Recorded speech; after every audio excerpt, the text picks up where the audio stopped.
हिंसा और नफरत से आचरण। हिंसा शत्रुता की भावना से स्वयं पर अथवा अन्य किसी व्यक्ति, समूह, समुदाय पर धमकी अथवा बल के द्वारा किया गया शारीरिक प्रदर्शन हिंसा कहलाती है। यह हिंसा मानव जीवन के शुरुआत से ही चली आ रही है।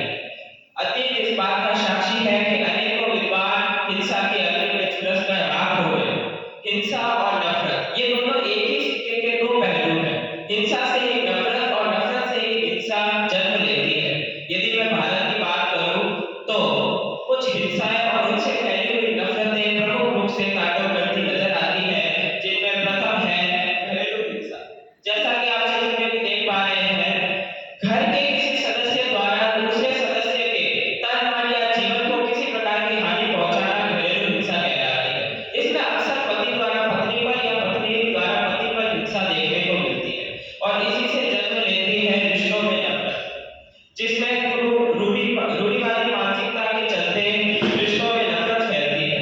अगली हिंसा है लैंगिक हिंसा, जिसमें किसी लिंग विशेष के साथ हिंसा की जाती है, जिससे कन्या भ्रूण हत्या, लड़के लड़की के पालन पोषण में भेदभाव, बाल विवाह और दहेज प्रथा आदि समस्याएं सामने आती है।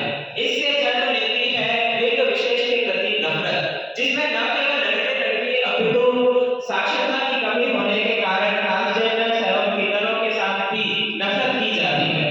अगली एवं विशाल हिंसा है धार्मिक हिंसा, जिसमें किसी धर्म विशेष के कारण हिंसा की जाती है, जैसे कि भारत पाकिस्तान विभाजन से हुई हिंसा या फिर राम मंदिर विवाद पर हुई हिंसा आदि।